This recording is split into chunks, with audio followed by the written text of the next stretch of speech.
चैत्र नवरात्रि 2026 कब से प्रारंभ हो रही है और इस दिन घट स्थापना का शुभ मुहूर्त किस समय है, घट स्थापना का महत्व क्या है और इसके करने से क्या फल मिलता है, इस दिन अखंड ज्योति एवं ज्वारे क्यों रखना चाहिए, इसका क्या महत्व है और इसे किस दिशा में रखना चाहिए, अष्टमी कब है और इस दिन हवन का शुभ मुहूर्त क्या है, अष्टमी के दिन अपने कुल के देवी देवताओं का पूजन क्यों किया जाता है, इन सभी की संपूर्ण जानकारी और बहुत ही खास जानकारी आज के इस वीडियो में आप सभी को मिलने वाली है। तो साथियों, वीडियो को बिना स्किप किए हुए शुरू से अंत तक ज़रूर देखें।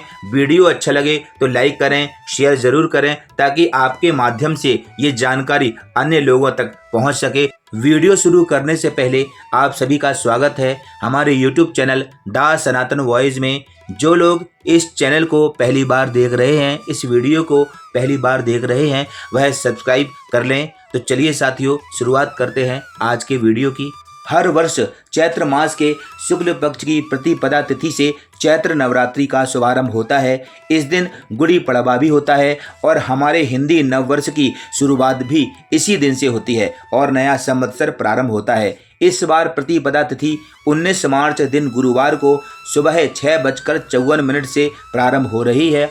इससे पूर्व तक अमावस्या तिथि रहेगी। प्रतिपदा तिथि का समापन होगा 20 मार्च शुक्रवार को प्रातःकाल 4:53 पर। अतः चैत्र नवरात्रि का प्रारंभ होगा 19 मार्च गुरुवार को और नवरात्रि व्रत का समापन होगा 27 मार्च शुक्रवार को। इस वर्ष नवरात्रि में पृथ्वी लोक पर मां दुर्गा पालकी में सवार होकर आएंगी और प्रस्थान हाथी पर बैठकर करेंगी। पालकी पर आगमन सामान्यतः सामाजिक अस्थिरता, मानसिक तनाव और चुनौतियों का संकेत माना जाता है, जबकि हाथी पर विदा होना धन समृद्धि और सुख में वृद्धि का संकेत माना जाता है। ऐसे में कोई भी भक्त यदि 9 दिनों तक विधि विधान से दुर्गा माता की पूजा अर्चना आदि करते हैं और नियमों का पालन करते हुए कथा श्रवण व्रत उपासना करते हैं तो उनके जीवन में शुभता आती है। नवरात्रि के पहले दिन घट स्थापना की जाती है, जो कि सदैव शुभ मुहूर्त में ही करना चाहिए और इस बार चैत्र नवरात्रि में घट स्थापना 19 मार्च गुरुवार को की जाएगी। कलश स्थापना पंचांग के अनुसार 3 विशेष शुभ मुहूर्त में कर सकते हैं, जिसमें पहला शुभ मुहूर्त प्रातः 6:54 से 9:46 तक रहेगा। दूसरा मुहूर्त अभिजीत मुहूर्त में दोपहर 12:07 से 12:55 तक रहेगा। यदि इन दोनों मुहूर्त में आप किसी कारणवश कलश स्थापना नहीं कर पाए तो मध्याह्न में स्थिर सिंह लग्न में 3:55 से 6:08 के मध्य आप अवश्य कर लें। इसके बाद सूर्यास्त की घड़ी प्रारंभ हो जाएगी और सूर्यास्त के समय कलश स्थापना शुभ नहीं माना जाता। अतः इन तीनों शुभ मुहूर्तों में आप सभी भक्तजन घट स्थापना या कलश स्थापना अवश्य कर लें।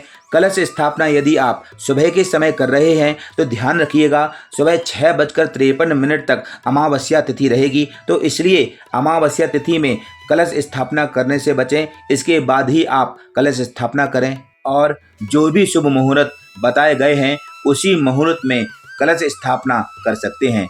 हिंदू धार्मिक पूजा पाठ जैसे मांगलिक कार्यों में कलश स्थापना का विशेष महत्व माना जाता है, क्योंकि इसे सुख, समृद्धि, शांति और ज्ञान का प्रतीक माना जाता है।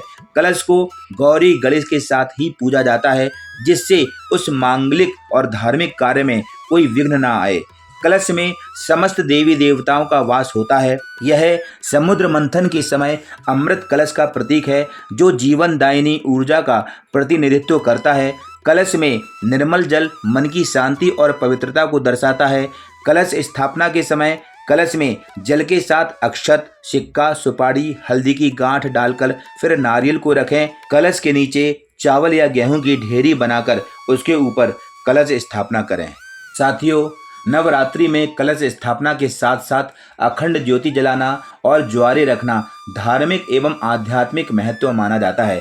अखंड ज्योति 9 दिनों तक बिना बुझे जलने वाला दीपक घर में सकारात्मकता, स्वास्थ्य, सुख, समृद्धि और मां दुर्गा के निवास व आशीर्वाद का प्रतीक है।